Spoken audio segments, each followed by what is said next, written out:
Attention, please. The show starts in 5, 4, 3, 2, 1, go.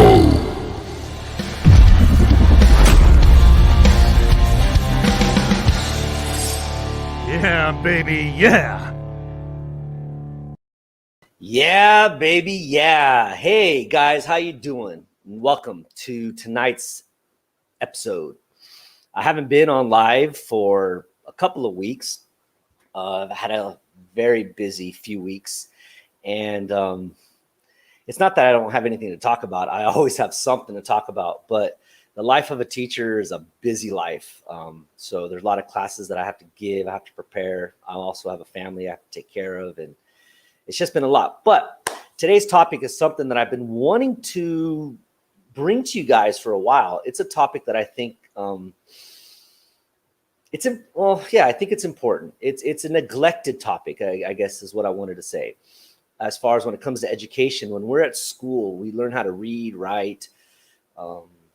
But how many of us actually learn how to speak and speak effectively, to speak accurately? So this is something that I want to try to help you out with. So, hey, what's up, V? Good to see you. Thanks for being here. You can drop the mask. But anyways, so as most of you guys know, I'm an English teacher out here in Brazil. I teach English as a second language. I've been very fortunate. I've been very blessed to teach some of the top people in the city, doctors, surgeons, business owners, TV personalities, all kinds of people. I've taught people from beginners who know nothing to very advanced. Nowadays, I don't have a lot of patience for beginners anymore. I want to focus on helping people who already know how to speak English to be better speakers, better communicators. And then that goes for all of you who are native speakers, all of my friends and people who follow me in the States or wherever you are.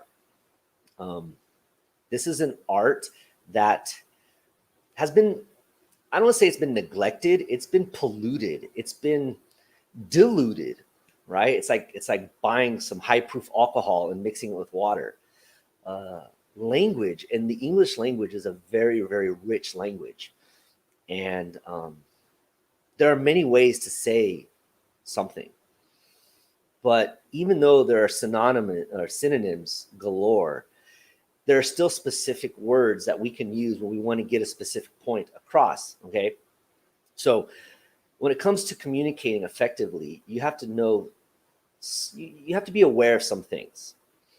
And that's kind of what I want to bring to you tonight. I want to kind of talk to you about some tricks, some things to keep in mind when it comes to being an effective communicator, and also when it comes to public speaking, okay? Public speaking is something that many people are afraid of, right? So I'm going to be covering this topic tonight. Hopefully it shouldn't be more than an hour. Stick around to the end because I think that if this is something you're interested in, if you want to be an effective communicator at your job, in life, if you want to be able to, I don't necessarily say persuade someone, but to make yourself, or at least your points or your arguments clear, you have to know how to articulate what you want to say.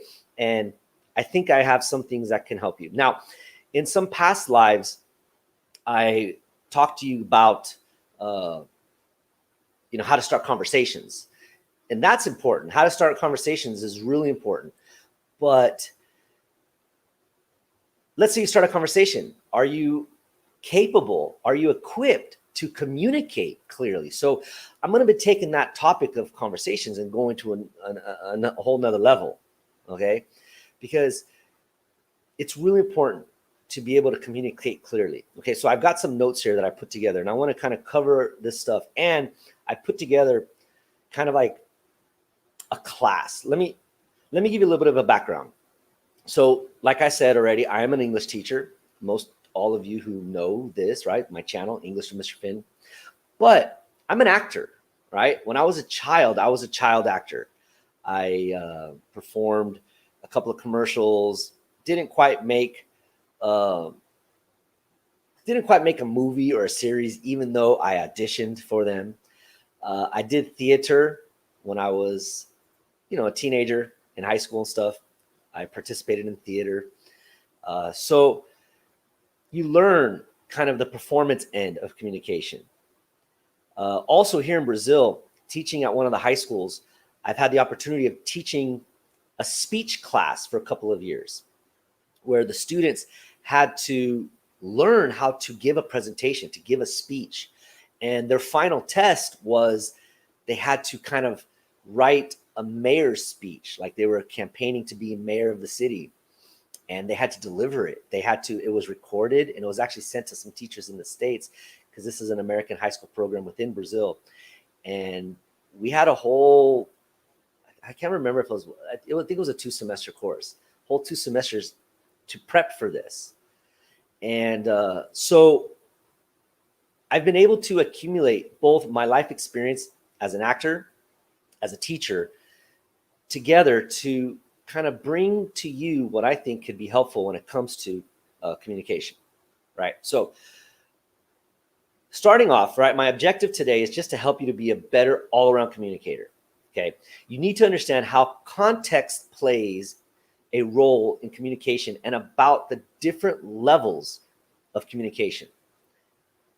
What are some of the reasons why being an effective communicator is so important? Now, if you stick around, okay, if you stick around till the end, you should be able to do a few things.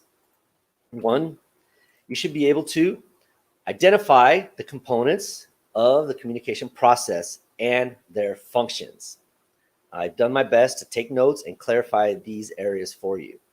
You should also be able to identify standards for making appropriate communication choices. And then point number 3, the last point, if you stick around to the end, you should be able to identify the characteristics of oral language and analyze standards. All right, so that is what my goal and objective is. All right, so let's get started here, right? What did you say? This is so important in a world where people are rarely, yeah, that's so true. And you know what's sad about that comment, Drew, is that even when people text and send emails, and actually with the advent of text messaging, right? Here in Brazil, WhatsApp is like super, it's the text messaging app. People don't even type correctly. It's all in abbreviations. And if you pay attention when it comes to the texting and emails, people don't proofread. And I'll talk more about this maybe in the future when I do a class about writing, because writing is another important tool that we've lost the art, right? We've lost the art to do this. Yeah. So I take, hey, my friend Polyglot, Brazilian Polyglot, good to see you. So this is a topic that is really near and dear to my heart, okay? Communication, obviously, as an English teacher, right? This is near and dear to my heart. I do think that I have the tools to help you. Now, what's interesting is I think you could classify people in either 2 camps. You're either born with it or you have to practice and train at it. I believe I've been born with it. I'm a type of person that I have been thrown in situations where I had to give a speech on the fly, and it was never something that really intimidated me. But as I'm going to share with you today, that this is something that intimidates most people. Now, getting back to my notes before I get to my kind of presentation. Now, communication, right, is a vital part of our existence as social beings. Communication is a social process by which people in a specific context construct meaning using symbolic behavior. Another definition for communication is sending and receiving messages in order to achieve understanding. Now, the key part of the definition is the fact that communication happens in order to achieve understanding. So communicating is not just talking, listening, watching, reading, or writing. Ask yourself this question. If the receiver has not effectively received the message, has communication happened? Think about your personal lives. Those of you who have a significant other, how many times have you said something, but it wasn't received? They either didn't hear it or they didn't hear it clearly, and vice versa. How many times did your significant other get upset with you because you didn't do something that they had asked, but the message wasn't received? You see, so has communication happened if the message wasn't received? Now, all of these things affect how effective we are as communicators, okay? And it falls under the umbrella of context, which is the situation in which communication occurs. People communicate because they actually need to do so physically, socially, psychologically. Some forms of communication work as social rituals, which I'll get into, which include situations that are frequently repeated in daily social interaction. For example, shaking hands when you meet someone, or nowadays, right, the fist bump. Each social ritual frequently follows a specific norm, such as an extending of your hand, and the person who's offered his hand first is reaching out in that ritual for the common way of communication, right? So let's get started with my work here. Now, as I said, when it comes to public speaking, okay, when it comes to speaking in public, I've done some of this research in the past, and I've kind of double checked the statistics recently in preparation of this class. But did you know that, let me share my screen here. Did you know that, here it is, that public speaking is the number one fear, at least with Americans? I would say as far as humans, it's probably the number one fear, public speaking. And then as you see the list there, it goes down from public speaking, heights, bugs, snakes, other animals, drowning, blood, needles, claustrophobia, flying, strangers, zombies, darkness, clowns, ghosts, and there's others on the list. But as far as the statistics I found, this here, number one, public speaking. Now, before we get into the public speaking part, I want to break down communication and the different types of communication, okay? So we're going to be looking at speech. Today's idea is being an effective communicator and presenter, developing confidence, because you have to be confident. You have to know what you're doing. You have to be confident in what you're doing to be effective. So what are our reasons for communication? I've noted 5. I've noted 5 reasons for communication, okay? What is the first reason? Well, first is to inform, okay? You want to give information to someone, so how do you do it? Communication, speaking, writing a text message, sending an email, sign language, even an eye can communicate, right? What's the next one? The next one is to express feeling. Children do this all the time. They don't know how to speak. They don't have the words that they need to communicate, but they express feeling. Also, to express imagination. I talked about social rituals, right? To perform social rituals, high five, handshakes, bro hug, fist bump, you know? And then finally, to persuade. So out of researching some of this, these were the 5 areas or the 5 reasons of communication that I've come up with. All right. So communication can be divided into these 5 categories according to the type of context in which it occurs, right? So we have interpersonal, we have intrapersonal, we have small group, we have public or one to small group, and then we have mass communication. So let's look at this one by one, and I can break this down for you guys to see. Yeah, it's true, Ludmila. Number one fear. People say that they're more afraid of public speaking than dying. Now, like I said, I doubt, like, if you put a gun to someone's head and say, you better speak in public or I'm going to kill you, I'm pretty sure people speak in public. But you got to understand, it's that anxiety. It's that nervousness, because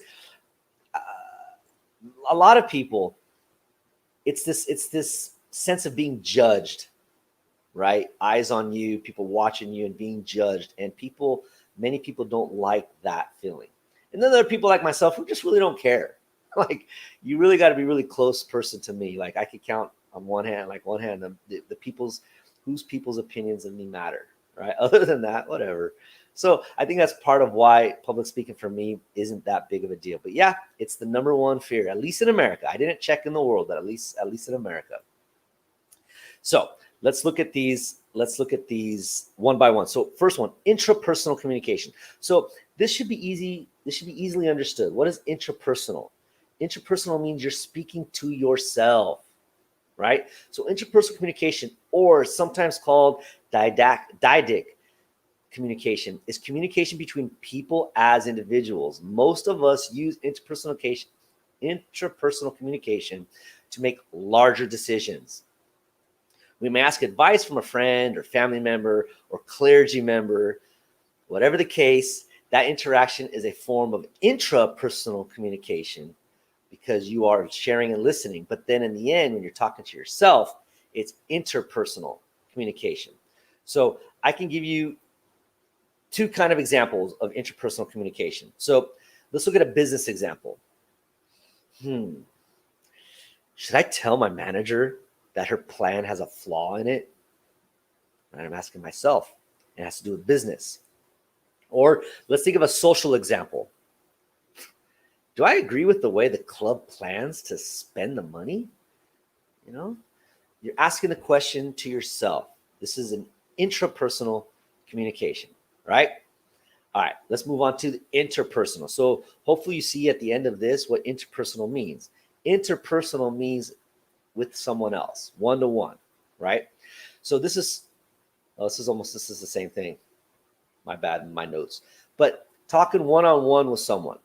Then we go to small group communication. So this has to do with just a couple of people, 2 or 3 people, right? This occurs when 3 or more people gather in context where every person can participate actively with one another, with others. Now, small group communication can take on many different faces.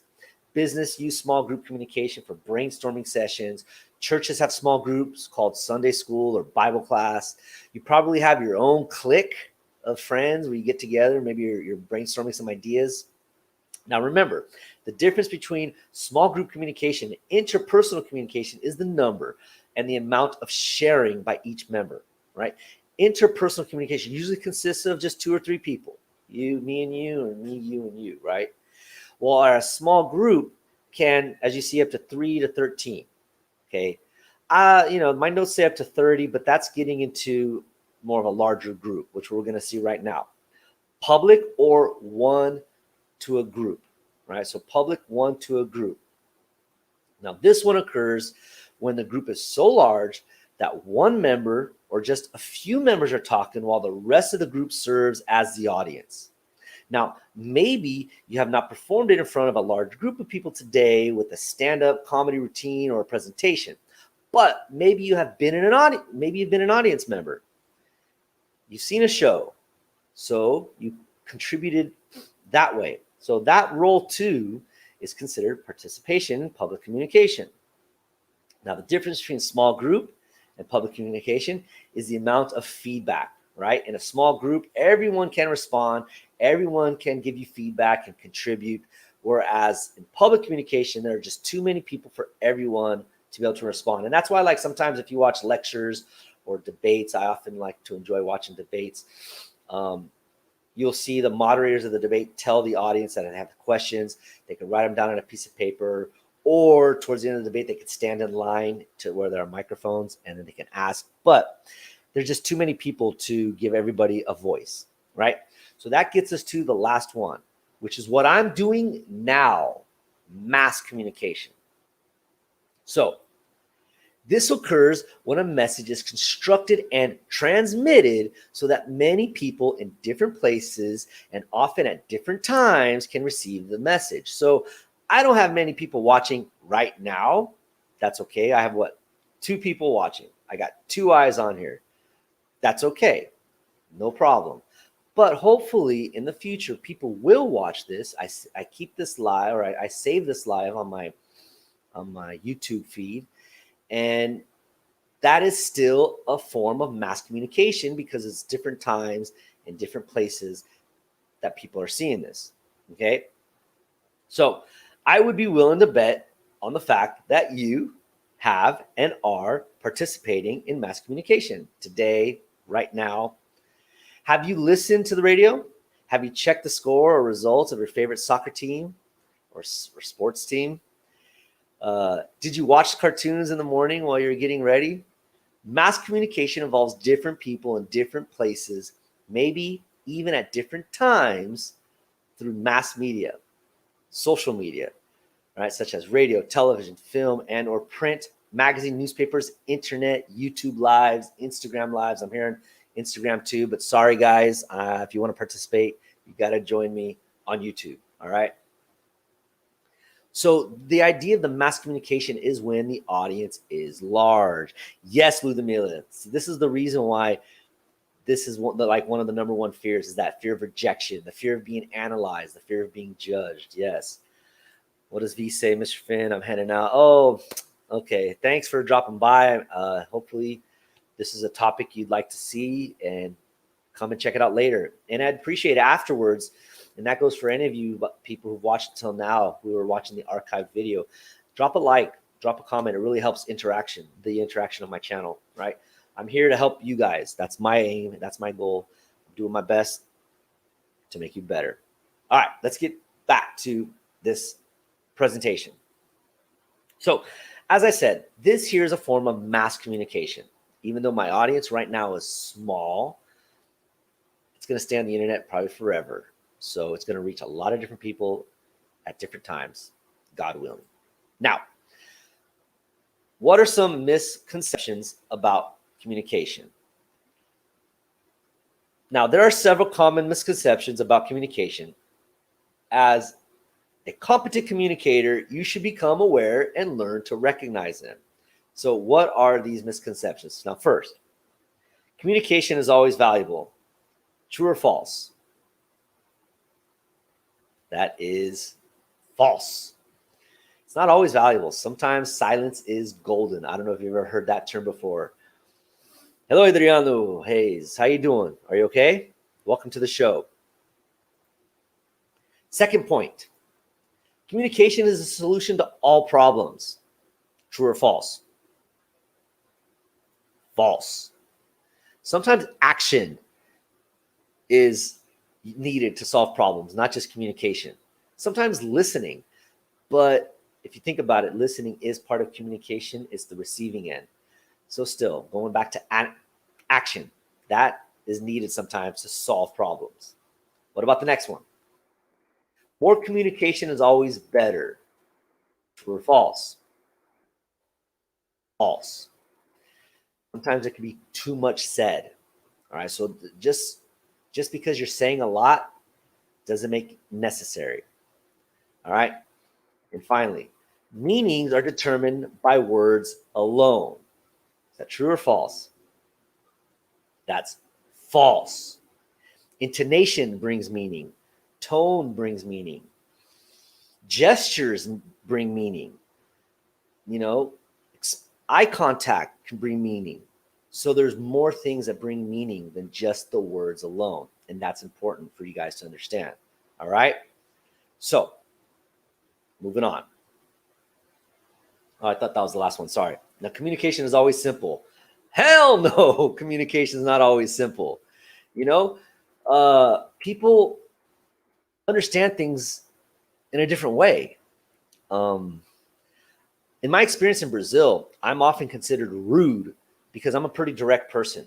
I'm asked direct questions. I give direct answers. And for me, it's simple, but for them, it's not. And people here, at least where I live in the northeast of Brazil, people speak indirectly all the time. Like they never give you a straight answer. It's shocking to me. Like they expect you to interpret what they're saying. They want you to guess what they're saying, and if you get it wrong, then they get upset with you, and that always kind of confuses me sometimes. So it's not always simple, right? Especially when it comes to different languages, right? And my wife and I, for example, my wife is fluent in Portuguese, and or I'm sorry, of course she's fluent in Portuguese. She's fluent in English, but even so, sometimes there's miscommunication. We make mistakes, and vice versa.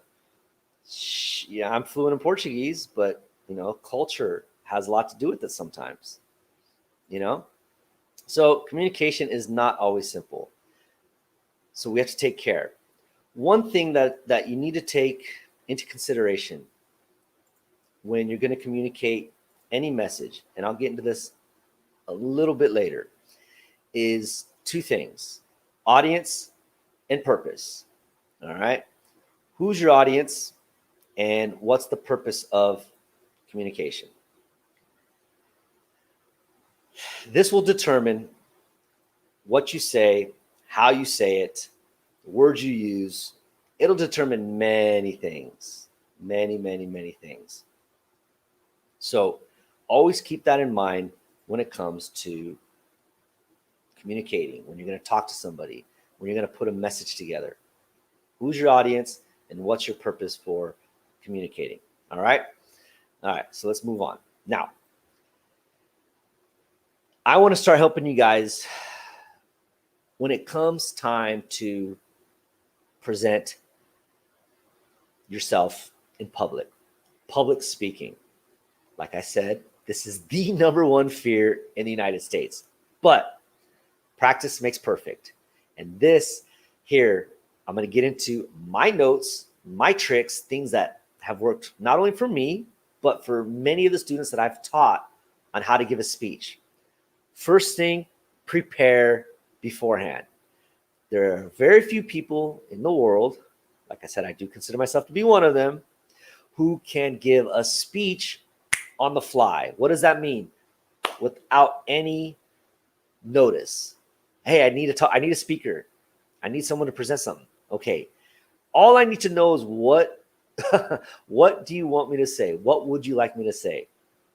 What's the point of the presentation? If you give me a few pointers, I will string together something that can kill the dead space. But I mean, I'm a natural talker. That's not for everybody. So for most people, it's important to prepare what you're going to say. Now, brainstorm your points and solutions, qualities and attributes. Brainstorming is the most important first step when it comes to anything you are going to prepare, as far as a speech, a paper, an essay.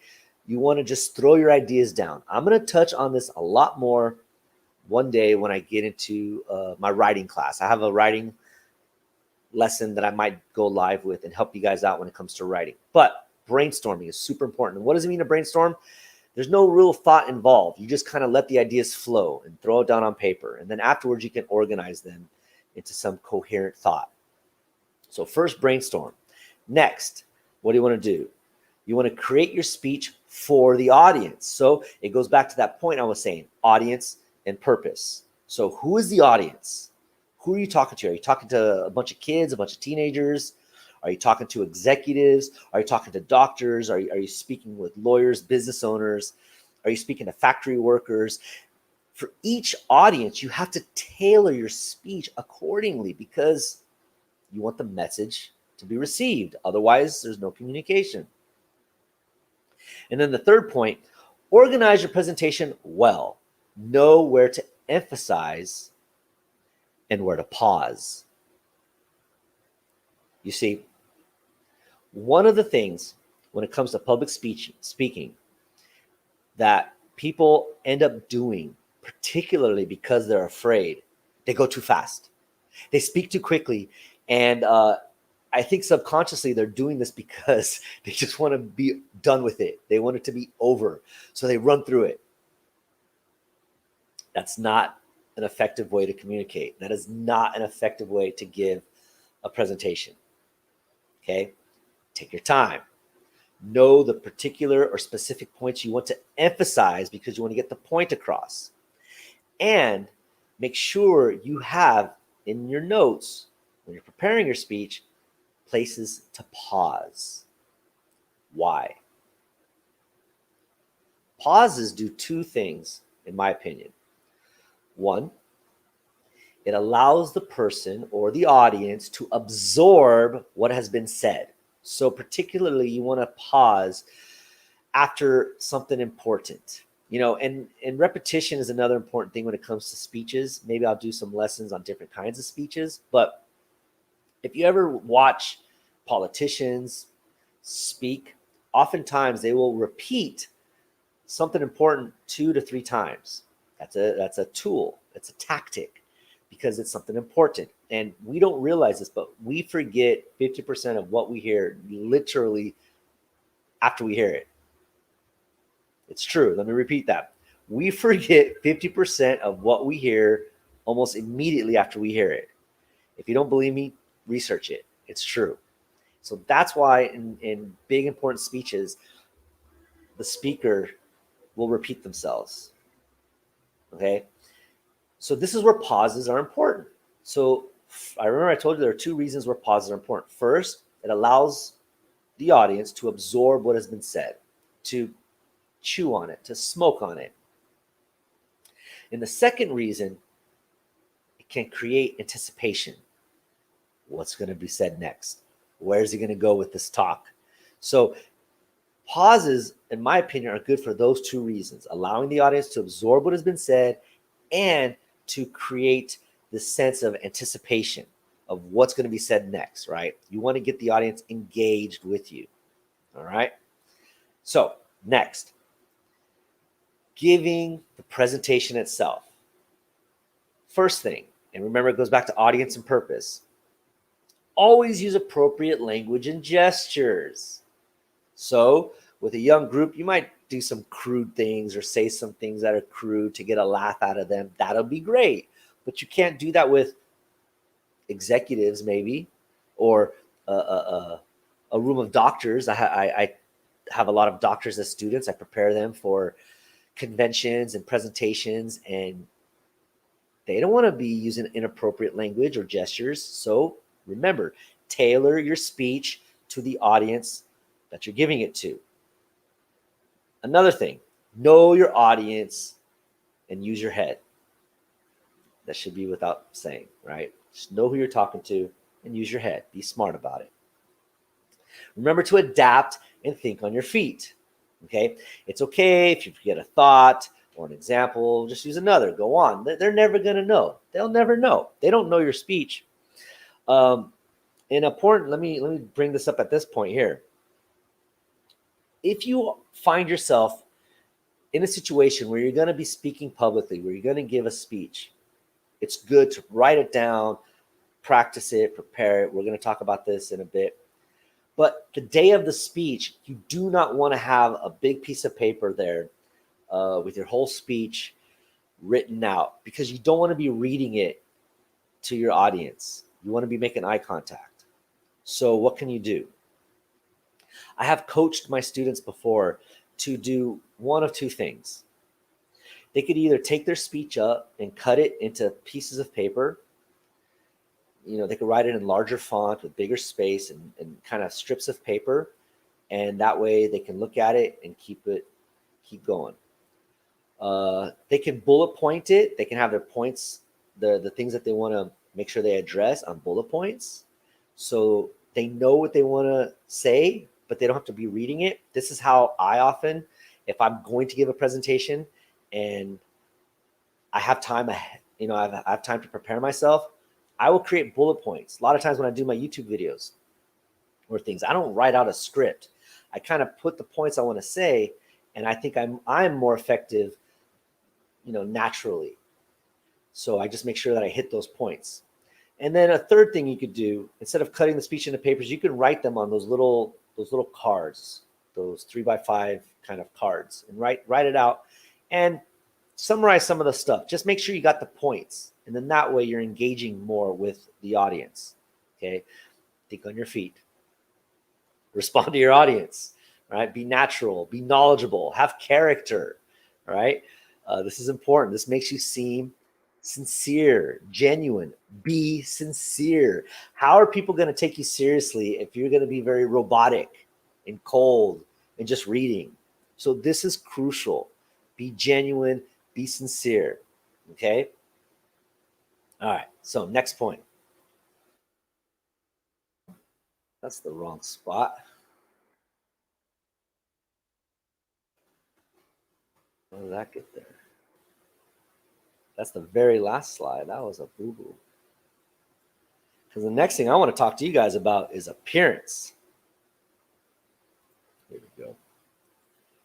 Share my screen again. My bad technical errors. It happens to the best of us. The show must go on. Here we go.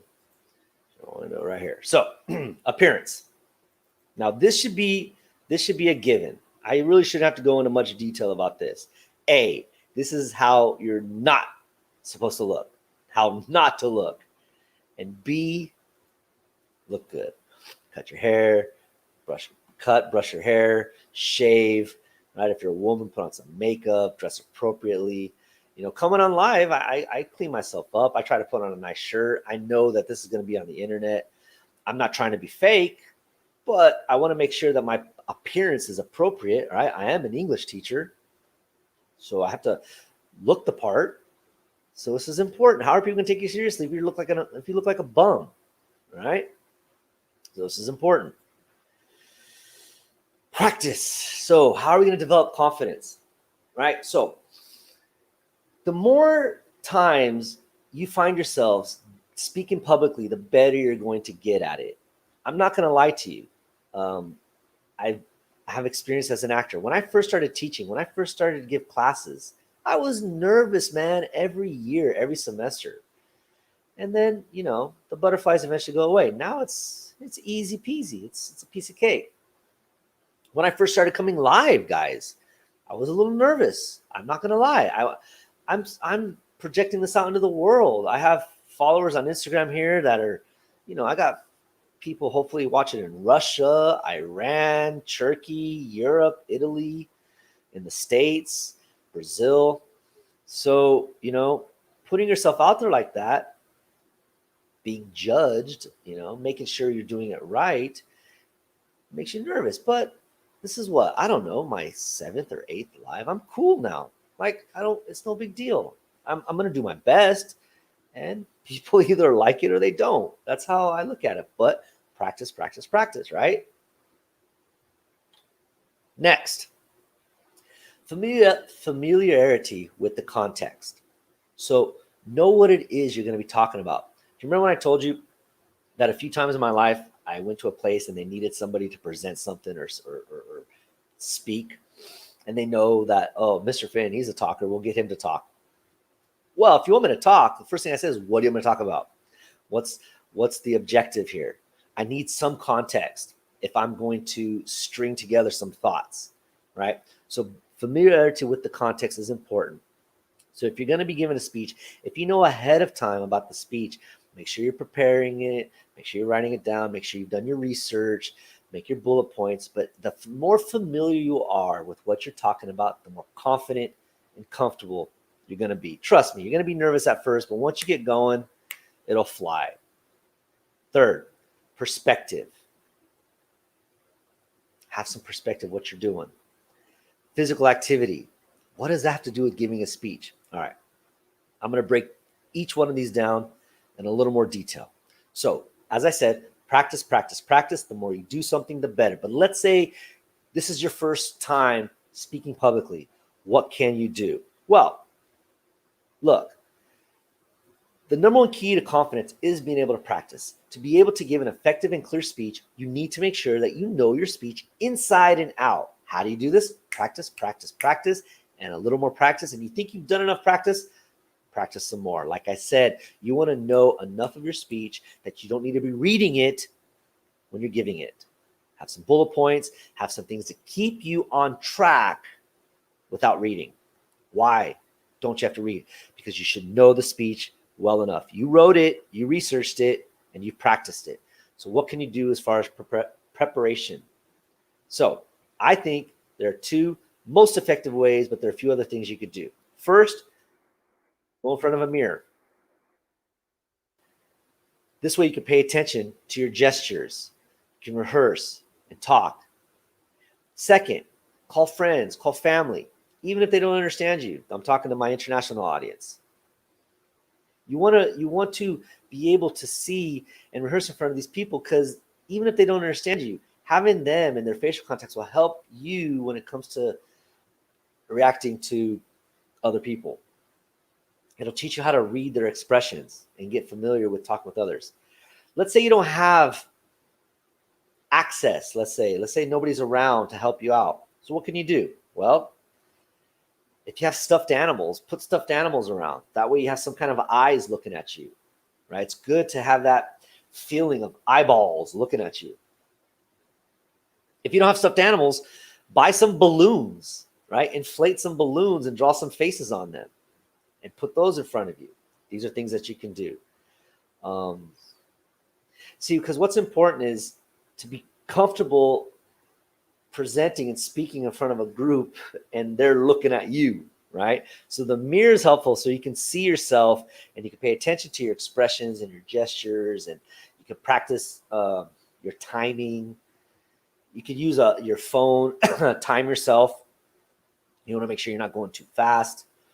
You want to make sure you practice your pauses. You want to practice where your stresses are going to be, where you're going to emphasize. These are really important, okay? Next, you need to practice, right? I'm emphasizing this because it is the most important thing. You need to practice it out loud as many times as necessary until you have the outline of the speech, the details firmly in your mind. And that way, when it comes to the speech, you can be more relaxed.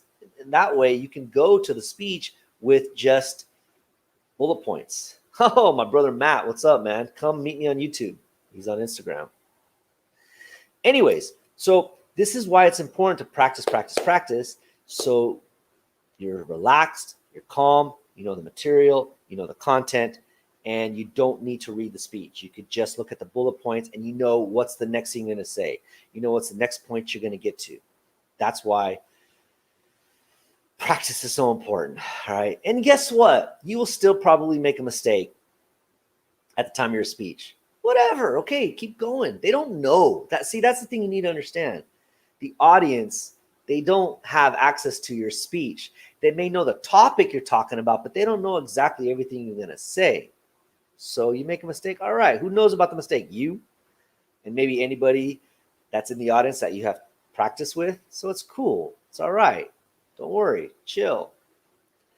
Okay, now, the important thing about practicing in front of others is to help you be relaxed and get important feedback. Yeah, I basically said that. You see, I know this presentation so well that, and I've done this so often that I know the tricks, you know? I know these things that you can do, and they're very helpful. Very, very, very helpful indeed. Now, such practice gives you the benefit of a listener's reaction. I already talked about that. You can see the reaction of their face. You can get their expressions, and that can help prepare you when it comes to the actual day of the presentation. All right? All right, so next. Number 2, familiarity with the context. So be completely familiar with your topic, the purpose, the main points, and the organizational framework. That will help you flow. That'll help you stay on track, and that'll help you stay cool as a cucumber. Be completely familiar with the context for the presentation. I can't emphasize that enough. Familiarize yourself with your own particular public speaking environment. Okay, so what does that mean? If you know where let's say you're studying, let's say you're a university student and you're going to give a speech to the student body, to the class. Well, go to the place where you're going to talk. Go to the stage. We're going to talk. Get permission. But be there. Practice there. And that will even help you further to be more comfortable, right? So that's really good. Perspective. Point number 3. Keep your emotions and nervousness in perspective. They can be effective tools for arguing or emphasizing a point, but keep them in check and do not go overboard. So what does that mean? So like I said, one of the first things when it comes to public speaking or speaking in general, communicating in general, audience and purpose. Who's the audience? What's the purpose? So if you are trying to argue a point, you want to persuade somebody to believe in what you're saying. Sometimes that passion that this is really important can help. Sometimes, it's so serious and you can almost get teary-eyed. It can help, but keep it in check. And don't go overboard and don't overdo it, because then it doesn't look real or sincere. Now, when it comes to nervousness, remember what I said. Many people, especially those who are not familiar with public speaking, speak too quickly. They get up there, they read their speech, they go fast because they want to be done with it. Stop, chill, relax. Another thing that's important is stay still. Oftentimes when you're going to be speaking in public, you're going to have like a podium, right? You have an area where you're there talking. Don't be swaying back and forth. You think that's silly, but a lot of people do this because they're so nervous. It's like they have sea legs, like they're on a boat at sea. Don't do that. And if you must, to help you remember, hold on to the podium to keep yourself secure. Look around. Make eye contact. If looking at people in the eye makes you more nervous, so kind of look at them right here in the forehead. Right? They don't know you're looking at their forehead. To them, you're looking at them in the eye. That's important. It's like when I'm here with you guys, I'm doing my best to constantly look here, right? Because that's where the lens is. That for me, that's where your eyes are. Now, obviously, I'm looking here at my notes. Sometimes I'll look up at Instagram here, see how many people are on. Just one person's there, but that's just kind of like behind the scenes. I'm gonna give my attention to you guys here. So this is really important. Your emotions and nervousness, they need to be in perspective. You can use them effectively, but just use your head. No one expects perfection. I've told this a lot of times to my students. We live in an age now where everybody's a perfectionist. Everything's got to be done perfectly. As an English teacher, many students of mine, especially in the beginning, not so much after we've been working together for a while, they're just too nervous to speak English. One, they don't want to make a mistake. And I often tell them, really? So you speak your native language perfectly? And they say, no. I said, okay, so what's the difference? So no one expects perfection, right? No one in your audience expects a perfect performance, and you shouldn't either. Just be chill and just do your best, right? Just do your best. And you need to avoid setting your standards too high. Do your best, right? And that's kind of what that statement is meant to say. It's good to have high standards. It's good to but don't compare. Let's say you're doing this with other speakers, and let's say like you're not the first one. Other people are speaking before you, and you look at them and you're like, oh man, I can't speak as well as that person. Well, who cares? Just do your best, and that's what's important. All right. Okay. Now the last point, right? Physical activity. Now, what does this mean? What is physical activity? So breathing exercises, okay? If you're really nervous or have anxiety, it's helpful to breathe deeply a few times. And not only breathe deeply a few times, but kind of hold that breath. As you're breathing deeply, hold it for a few seconds and let it out. Why? What you're doing is you're flooding your blood with oxygen. And that will help you stay calm. This also works for like a fight. people who train to fight. One of the most important things to be an effective fighter is, one, not get too emotional, and two, breathing.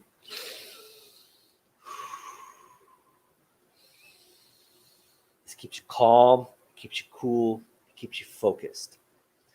This is very effective if you're nervous. So breathing exercises. Another thing, if it's a long speech, you might want to plan to move and change your positions at certain points, right? So you know your speech. Let's say you're standing up, but somewhere in the speech, maybe you want to lean to this side and kind of talk like this, not focusing on one side, but, and then you can move like this. That's okay. But you're not a robot. You can move around, but keep it in control. And like I've mentioned this before, do not keep your eyes fixed on a certain person or place for too long. Keep your eyes roaming and try to make eye contact with the audience. And if you're too shy, like I told you, try to look at their foreheads. Because when you look at their foreheads, to them, you're making eye contact, right? So it's really good. It's really helpful, okay? So most important, you can build your confidence by being sure that you know your speech well, and you have prepared it so it will be easily understood by your audience, because that is the purpose. You're trying to, like I said, there's many kinds of speeches, but you want the message to be received. You want them to understand, prepare, and perform. And if you do all of these tricks, you will be successful. I'm certain of it. You may make mistakes. You may have difficulties, but you'll be successful. Matt, good to see you, buddy. It's my brother. Thanks, man. Now, Matt, he's funny. Like, he's the fighter in the family, and I'm the speaker in the family. But these techniques are good for both. Stay calm, take breaths, and deliver. That's what's important. Deliver. Okay? So, as I talked to you before, we have those 5 areas of communication. I spent a little time on the interpersonal, but I want to give you some more examples of the other ones, right? So the interpersonal, I gave you the example of business and an example of a social example. What about interpersonal? So a business one could be asking someone, hey, did the meeting go well? Or did you go to the meeting? Right? Or, hey, I come to, I don't know, a show. Hey, may I sit here? Is this seat taken? So you have a business example and a social example. What about a small group? Right? Remember, a small group is anywhere from 3 to 13. My note says up to 30, but I think that's getting a little too big for everybody to participate. But business example. Who will volunteer to research the personal needs for the project? How about a social example? Who will make the signs for the fundraiser? See? Public or one to a group. Business example. Over the next half hour, I intend to show our sales potential among 15 to 25-year-old customers. You see, you have a business presentation. What about social? Remember, everyone needs to bring a dish to the next week's potluck dinner. So it's like a church event or something. And then finally, mass communication. So what's a good business example that I have here? The public is invited to attend a free financial workshop this weekend, sponsored by Fidelity Trust Enterprises Incorporated. So that's like a radio advertisement or a television advertisement, right? How about a social example of mass communication? As the weather gets warmer, remember to provide plenty of fresh water for your pets. For more tips on pet care, contact your local charter of people for pets.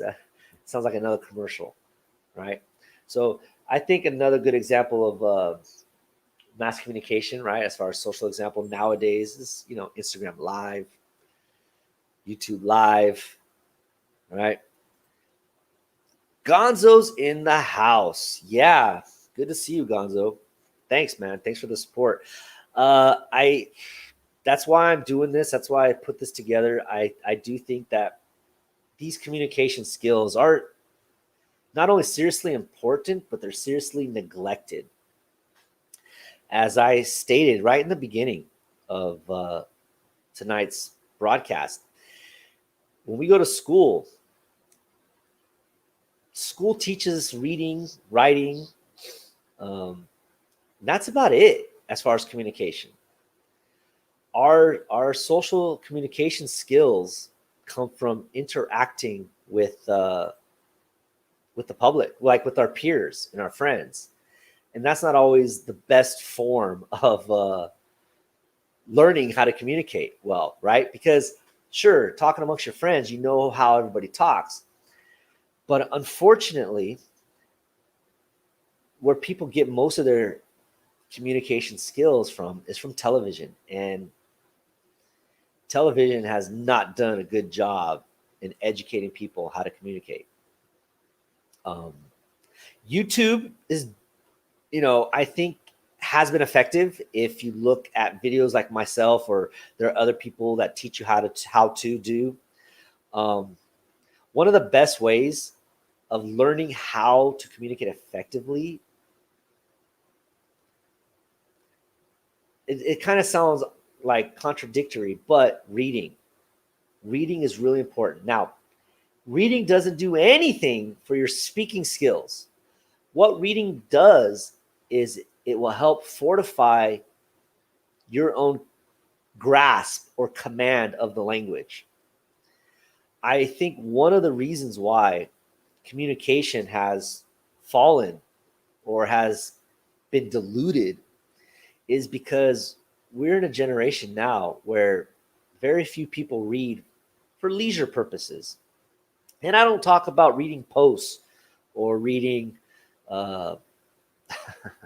like text messages and emails.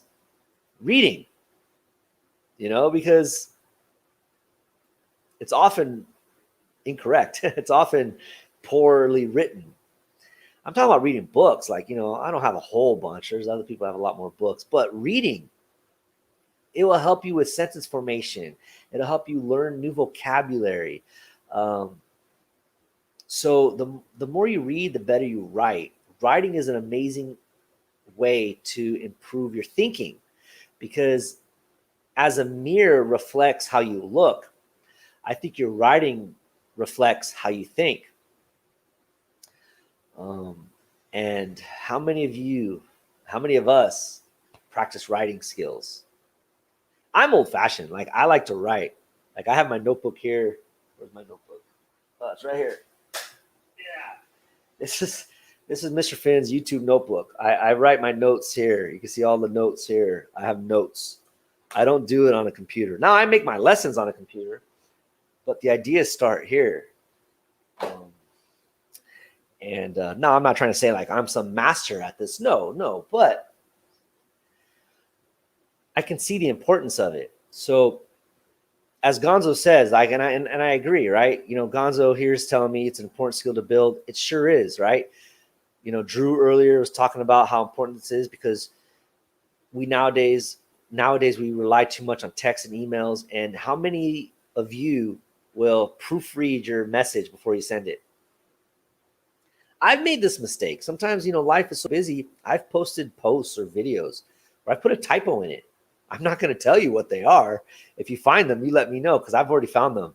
I just don't want to take down the post or take down the video because, especially on YouTube, it helps me with the views.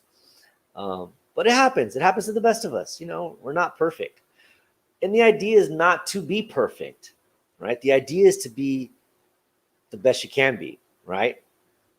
And all I want to do here is just to make you the best communicator that you can be, because we're living in a time now where it's just hypersensitive, and language is being controlled, and language is being policed, and shouldn't be. I mean, language is language, So, if you guys have anything to ask me, fire away. That's I kind of nailed it pretty well. I was aiming for an hour. So that's the teacher in me. I put together a lesson. I aim for the time that it'll take me. I know that when I put things down, I need to leave room for free thought, because oftentimes as I go through my prepared class, I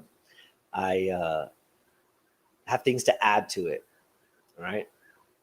So if you guys have any questions about my experience in this, how you can be better at this, me in general, life in Brazil, let me know. If not, I'm going to wrap it up. If you guys, lots of times, if you're not following me already, follow me on Instagram. I'm trying to continue to post things there that will help you be an effective communicator, regardless if you speak English as your first language. If you're a native English speaker, I'm trying to even help my own people.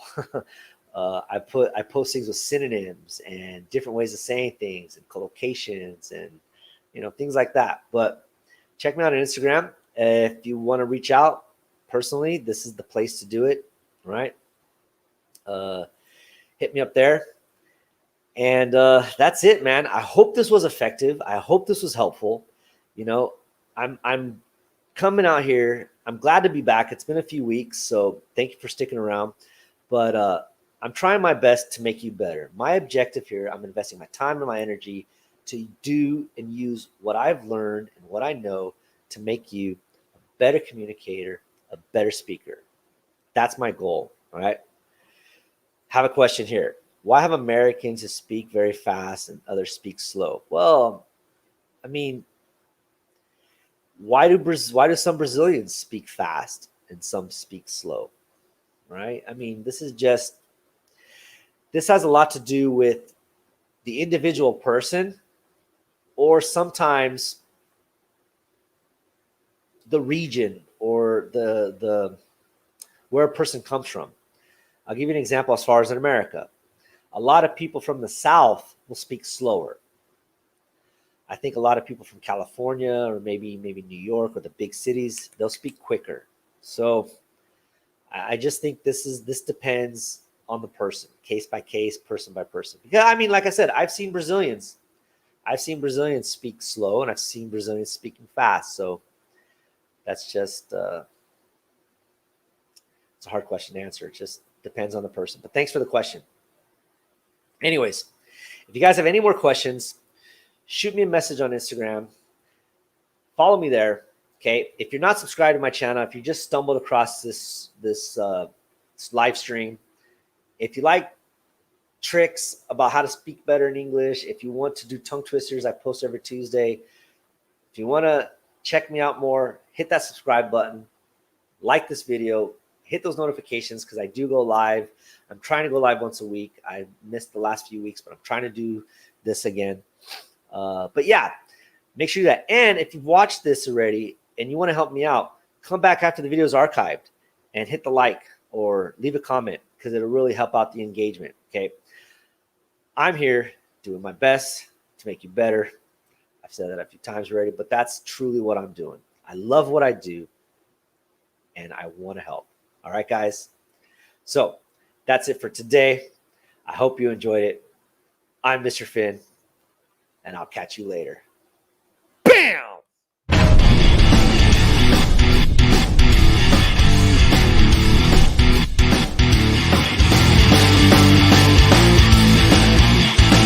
Yeah, baby, yeah.